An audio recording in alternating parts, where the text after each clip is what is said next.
A'udzubillahi minasyaitonirrajim. Bismillahirrahmanirrahim. Assalamualaikum warahmatullahi wabarakatuh. Waalaikumsalam warahmatullahi wabarakatuh. Alhamdulillah rabbil alamin. Asyhadu an la ilaha illallah wahdahu la syarikalah wa asyhadu anna Muhammadan abduhu wa rasuluhu la ilaha nabiyya ba'dah. Allahumma shalli ala Muhammad wa ala ali Muhammad amma ba'du. Baik, waktunya sedikit saja. Ya, untuk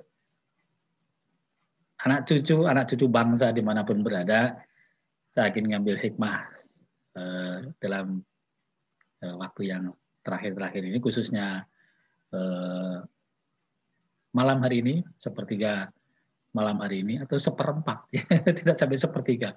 Kita bangun jam 2:30 tadi ya, jadi ya agak lambat gitu. Dan alhamdulillah kita bisa menikmati indahnya iman dan takwa. Baik, saya ingin mendengar cerita dari Nenek Yani untuk anak cucu bangsa gitu. Jadi saya mulai sedikit dulu. Alhamdulillah kita bisa berhasil tahajud. Umumnya kita berjamaah gitu ya. Tadi mohon maaf, memang saya merekam ini untuk untuk bisa pesan kepada anak cucu ya. Jadi setelah tahajud tadi, kemudian terdengar azan, kemudian kita qoblah. Nah, ketika qoblah subuh kan sendiri-sendiri. Ya. Jadi ketika qoblah subuh saya sudah selesai. Kadang-kadang ini saya kadang malu sama ini, malu sama Allah gitu. Soalnya saya kadang cepat karena udah hafal. Nah, saya sudah selesai, tak potret tuh, Nenek Yani tak potret ya. Jadi kita rutinitas kayak gini ya, anak cucu semuanya, anak cucu bangsa di mana berada. Masya Allah, mudah-mudahan kita senantiasa dilindungi oleh Allah, disayangi Allah, diridhoi Allah sampai akhir hayat kita, dihadiahi husnul khotimah. Amin ya Allah ya rabbal alamin. Allahu akbar. Gitu. Nah, kita usahakan, kita paksakan memang, dan nanti dari rutinitas iman takwa itu jadi indah gitu. Jadi sebelum subuh, ya kadang cuma 2 rakaat bisa sempatnya gitu, kadang-kadang bisa lebih gitu. Nah itu kalau usul saya, yang pertama memang tahajud itu sudah di surat 17 ayat 78 sampai 85 itu dah aqimi sholata liduluki syamsi lahu sakila lima Qur'an al-fajr inna Qur'an al-fajri kana masuda wa minal laili fatahajat bihi nafilah talak asa ajaba atsaka rabbuka maqama mahmuda. Ini nikmat lah, udah janji Allah itu pasti benar gitu. Kalau kita bisa tahajud, itu sih indah hidup ini. Nah, yang kedua, kita akan diuji dengan situasi kita masing-masing. Saya dua-duanya jadi dosen. Ya. Pikiran memang bebas merdeka ya, untuk apa yang dirasakan, dipikirkan, itu didiskusikan. Nah itu saya merasakan memerlukan jamaah. Jadi tahajud berjamaah ini bagi saya solusi yang luar biasa. Setelah tahajud berjamaah kita cipika-cipiki kanan kiri gitu, terus terima kasih Bu, maaf lahir batin, itu enak sekali. Kenapa? Karena udah pasti ada yang bisa kita terima kasih dan ada sesuatu yang harus kita minta maaf. Jadi sehari sekali itu biasanya kemudian bisa lebur, hilang, ya, dan bahkan ada kekuatan baru setelah tahajud berjamaah, gitu ya. Itu kurang lebihnya, gitu. Nah seterusnya memang kemudian ke masjid. Ya ke masjid. Kebetulan ya diuji kenikmatan Allah, depan rumah seberang jalan itu masjid. Gitu. Sorry, ini sengaja tadi selintas saya ingin cerita itu sehingga saya potret. Gitu. Nah ini udah depan masjid, pisah ibunya di belakang, saya ke depan, gitu ya. Ya kurang lebih gitulah ininya. Nah dari situ kemudian baru kita apa yang tugas-tugas kita apa ya, amanah anak cucu, amanah keluarga inti, keluarga besar, ya, tetangga kanan kiri, ya, kampus, sekolah, kemudian Indonesia, ya, peradaban dunia, Masya Allah. Ya kita seadanya paling bisa doa-doa sampai di situ, ya. Itu, Rabbana hablana minasalin. Ini minta waktunya Bu Yani sebelum ngaji sendiri. Alhamdulillah, saya keseret oleh Bu Yani ngaji. Bu Yani mudah-mudahan bisa istiqomah dan saya terbawa itu ngaji 1 juz 1 hari bila memungkinkan. Kalau saya one day one page dengan artinya itu yang kemudian setiap orang diuji dengan situasinya. Maka Bu Yani memberikan tambahan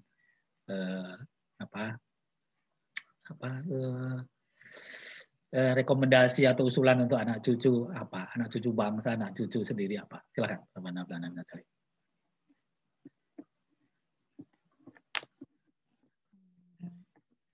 Saran nasihat lah ya, saran nasihat. A'udzubillahi minasyaitonirrajim. Bismillahirrahmanirrahim. Assalamualaikum warahmatullahi wabarakatuh. Alhamdulillahirrahmanirrahim. Terima kasih Bapak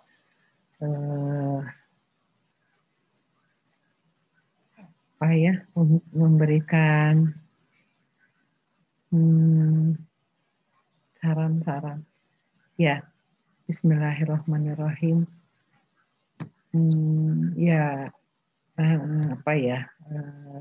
Ajakannya adalah bahwa mari kita tingkatkan ketaatan kita pada Allah Subhanahu wa taala. Pertama, ya sholatnya yang belum ditambah sholat sunnah, mungkin tambahkan sholat sunnah di sana, karena janji Allah itulah dengan sholat sunnah itu Allah akan memberikan hadiah surga gitu. Amin. Kata ulama-ulama. Kemudian yang kedua, usahakan bisa membaca Al-Quran, karena Al-Quran ini akan memberikan syafaat ketika kita nanti di yaumil akhir. Kemudian Al-Quran juga yang akan menemani kita di alam kubur. Kan kita juga bisa membayangkan ya, alam kubur itu betapa sempitnya alam kubur. Nah, betapa gelapnya alam kubur. Kalau kita tidak mencari cahaya, kalau kita tidak mencari teman di alam kubur, akan seperti apa nantinya gitu. Sehingga kita usahakan setiap hari itu baca Al-Quran. Ya mungkin sanggup 1 ayat dengan artinya, alhamdulillah. Sanggup 1 ain setiap ruku, alhamdulillah setiap ain gitu ya. Berapapun itu, tetapi ketika kita masih diberi kesempatan Allah untuk hidup, kita usahakan agar kita dekat dengan Al-Quran. Amin. Kenapa saya bersemangat membaca Al-Quran itu? Karena untuk menghafalkan agak susah ya, agak susah menghafal, sementara sanggupnya saya baca. Jadi apa yang sanggup saya lakukan itu saya lakukan. Inginnya sih bisa hafal, tapi Masya Allah ternyata memang usahanya harus sangat kuat untuk bisa menghafal. Nah, sementara ketika kita belum mampu dengan sangat baik untuk menghafal, maka bacalah. Gitu. Karena insya Allah kalau dengan membaca kan artinya kita akan selalu dekat dengan Al-Quran. Gitu. Itu saja sebetulnya keinginan Ibu, kenapa selalu mengusahakan baca Al-Quran, karena untuk bisa menjadi syafaat. Karena kalau amal-amalan yang lain, Masya Allah, belum tentu. Karena ya segala macam amalan seringkali kita digoda oleh setan ya, untuk ada ria, ada pengen kelihatan orang dan lain-lain gitu. Tapi apapun itu lebih baik kita kerjakanlah gitu ya. Jangan sampai karena aduh nanti aku ria ya, nanti aku gini-gini terus nggak dikerjakan. Mungkin mudah-mudahan dengan itu kan maksudnya maksud kita tercapai dan Allah melunakkan hati kita, melembutkan hati kita. Allah menyehatkan badan kita, Allah menyehatkan pikiran kita. Karena dengan baca Al-Quran itu mudah-mudahan kita diberi anugerah oleh Allah, tidak pikun ketika sudah lanjut usia. Jadi harapannya memang semoga di usia kita yang bertambah hitungannya ini akan terisi dengan hal-hal yang memang baik. Amin ya Allah ya Rabbal Alamin. Ingin Bu, agak delek ini ya. Sekarang kalau anak-anak yang masih sekolah, anak-anak yang masih nyari kerja, anak-anak yang mau membentuk keluarga, anak-anak yang pengen survive, mau katakanlah mau nyicil rumah gitu, Masya Allah. Itu kan menjadi banyak sekali waktu yang diperlukan, pikiran juga diperlukan untuk memikirkan itu. Kumaha dong gitu kan hampir nggak ada waktu nih untuk baca Al-Quran, untuk ya sholat sunnah, apalagi sholat tahajud yang kan tidurnya jadi harus lebih awal nih gitu kan. Mensiasatinya bagaimana Bu Robana Blana anak cucu semuanya, hari kita dengarkan, nggak ini dialog biasa aja, tahapan kita sendiri masing-masing gitu. Nuhun Bu Yani, mangga. Ya, kalau baca Al-Quran itu kan sebetulnya seperti kita ketahui saat ini gadget itu kan sudah di tangan kita, malah hampir 24 jam kita pegang terus gitu ya. Ya Al-Quran juga ada di situ, itu tinggal kemauan lah sebetulnya. Dan tidak harus banyak, maksud saya ya bertahap, ketika bisanya satu ayat sehari. Atau bisanya satu ayat setiap habis sholat gitu kan. Begitu pegang handphone kan, begitu Assalamualaikum langsung pegang handphone. Ya mampir dulu ke Al-Quran gitu, satu ayat saja dibaca. Mungkin itu ya kalau itu. Kalau sholat sunnah ya kalau misalnya zuhur, asar itu sedang di kantor, duha kalau mampu, dulu juga ibu nggak mampu, maksudnya susah banget gitu kan sholat duha gitu. Tapi kalau misalnya mau bisa, tapi kalau misalnya enggak ya maghrib isya diusahakan ada sholat sunnahnya. Itu sih sebetulnya diakalinya seperti itu. Tahajud ya mungkin tidak itu malam, kan kalau sedang kerja malam libur besoknya, mudah-mudahan bisa walaupun hanya seminggu sekali. Itu aja sih gimana kita mengatur waktu. Mungkin itu. Alhamdulillah, Rabbana blana minas solihin. Anak cucu semua, anak cucu bangsa di mana berada. Ini kami kecil, ya, kita nggak ada apa-apanya ya. Banyak para yang luar biasa sana. Cuman yang praktis ini saya ingin share kepada anak cucu bangsa di mana berada yang masih masih setara atau seperti kami lah gitu. Banyak di atasnya kami perlu nasihat malah di situnya. Tetapi ini biar yang kecil ini menyampaikan walaupun hanya satu ayat ini diperlukan gitu. Nah sekarang problematikanya kok bisa punya kemauan ya? Punten nih rahasia kawan-kawan, teman-teman anak-anak cucu semua. Waktu saya mencari calon istri, saya ingin calon istri yang bisa ngajarin saya Al-Quran. Gitu. Karena saya nggak pernah di pesantren, nggak itu dan memang benar dan alhamdulillah barokah benar, masya Allah gitu. Ini benar-benar masya Allah ya kasih sayang Allah kepada kita semuanya, ya kepada kami semuanya sehingga bisa menikmati indahnya perjuangan khususnya untuk berjuang memahami kehidupan ini melalui Al-Quran dan sabar dan sholat tadi ya. Nah, saya ingin menyampaikan apa? Mencari calon istri, calon suami yang bisa menemani, mengajari Al-Quranul Karim. Dan sekarang bisa terjadi. Ya, di samping kebiasaan yang memang sudah diterima dari bapak, ibu, kakek, nenek, ya, itu kan perlu keimanan tuh, iman takwa tuh. Gimana sih mengolah tadi yakin bahwa nanti alam kubur itu penolongnya adalah Al-Quran gitu. Dan yakin bahwa kita akan perlu sekali itu gitu. Ya, khawatir, Masya Allah, kalau sampai itu kurang, nanti di alam kuburnya kan gini, artinya keyakinan kan, keyakinan bahwa itu tuh akan terjadi, akan ada gitu. Apa nih caranya gimana nih Pia nih? Ini Pia suka dengerin dari Ustadz atau bagaimana ininya? Silakan Bu. Iya. eh, apa ya?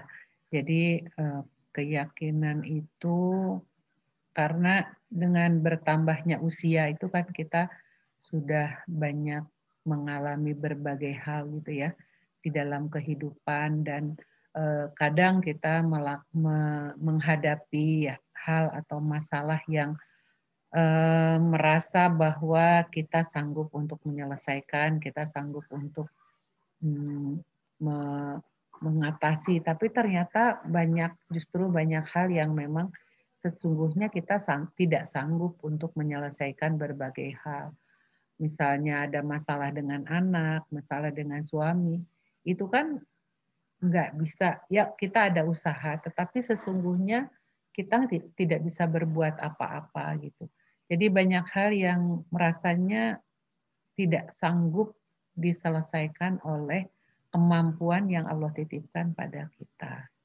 Nah, dengan dengan dengan adanya pengalaman berbagai hal yang memang ternyata kita tidak sanggup untuk menyelesaikan, disitulah kesadaran kita timbul, disitulah hal-hal yang memang selama ini sudah kita pelajari, yang sebelumnya hanya lewat begitu saja, diyakinkan di sana bahwa ternyata apa yang disampaikan Allah dalam Al-Quran itu benar gitu. Jadi kalau kita berserah diri pada Allah, kalau kita setelah usaha itu berserah diri pada Allah dan minta tolongnya pada Allah, itu akan dimudahkan gitu ya. Dimudahkannya dengan cara apa? Allah memberikan ketenangan pada hati dan pikiran kita. Allah memberikan rasa tenang. Dengan rasa tenang itu kita bisa berpikir lebih jernih. Karena kadang-kadang atau lebih banyak masalah itu disebabkan karena ruwetnya pikiran kita yang tidak bisa menguraikan apa yang sedang dihadapi. Nah, dengan cara mendekatkan diri pada Allah, apakah dengan cara sholat, apakah dengan cara membaca Al-Quran, itu hal-hal itu akan dengan keyakinan itu akan kita rasakan bahwa ternyata jadi ringan hatinya, ternyata jadi pikirannya jadi lebih jernih. Dan kalau kita sedang sakit atau lagi nggak enak badan gitu, baca Al-Quran itu rasanya sakitnya misalnya sambil baca sambil diusap-usap yang bagian-bagian yang sakit. Kalau saya sendiri pribadi merasa bahwa itu sangat sangat membantu gitu kan. Al-Quran adalah syifa gitu ya. Jadi sebetulnya memang kadang memang lebih banyak dari pengalaman yang kita hadapi, kemudian akhirnya kita merasakan bahwa tidak ada kekuatan, tidak ada kepandaian, tidak ada kemampuan dari kita kecuali kalau kita berserah diri pada Allah. Itu jadi pertolongan Allah ya, Masya Allah. Ya. Rabbana ablana minasyirin. Baik, ini khawatir terlalu lama, tapi saya tutup aja dengan yang kemarin sudah sempat kita rekam bersama. Gitu, maaf, memang ternyata saya beberapa nih Zoom ini kalau kita berdua, yang bicara satu orang, yang satu lep-lepan hilang. Oke, jadi kemarin waktu mau bertugas di Salman, kita merekam surat Luqman, surat 31. Kalau waktu itu yang saya dalam pikiran kita surat Luqman 31 ayat 1 sampai dengan 19 dan kemudian ayat 31 sabar syukur tadi.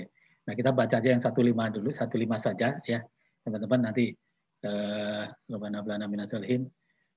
Mungkin kalau ada tambahan di surat Luqman-nya itu nanti dari ini ada salah satu di mananya. A'udzubillahi minasyaitonirrajim. Bismillahirrahmanirrahim. Surat Luqman 31 ayat 1. Alif lam mim.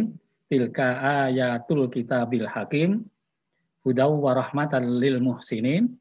Alladzina yuqimunas sholata wa yu'tunaz zakata wa hum bil akhirati hum yuqinun.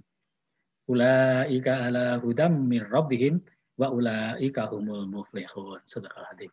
Ini di ayat terakhir, di ayat 5 tadi, mereka lah orang-orang yang mendapat petunjuk, yaitu hanya ulaika hudam min rabbihim wa ulaika humul muflihun. Orang-orang yang beruntung. Kita ingin beruntung. Kita ingin bahagia, kita ingin termasuk orang yang beruntung. Walaupun sudah lulus TK, SD, SMP, SMA, S1, S2, S3. Masya Allah, Rabbana ablana min solihin. Itu akhirnya ternyata nggak ada apa-apanya kalau kita tidak mendapatkan rahmat dari Allah Subhanahu wa taala. Nah, untuk rahmat Allah Subhanahu wa taala tadi kita harus minta tolong. Kita meminta kepada Allah ya, dengan Al-Fatihah terus dibaca dengan baik, itu bisa nangis kita.